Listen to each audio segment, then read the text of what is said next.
Hi guys, welcome back to our channel Finance for Beginners. Today in this video I'm going to show you how to log into your Dominion Payroll from Isolved.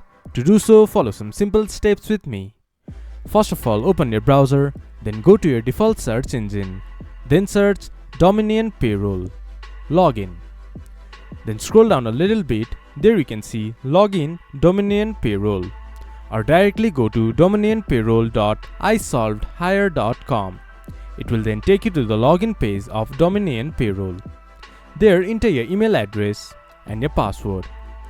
Once you have entered your login credentials, click to login. Then you should be able to access your Dominion Payroll account. If you have forgot your password, you can get help by clicking to Forgot Your Password. This is how you can log into your Dominion Payroll using Isolved. This much for today's video.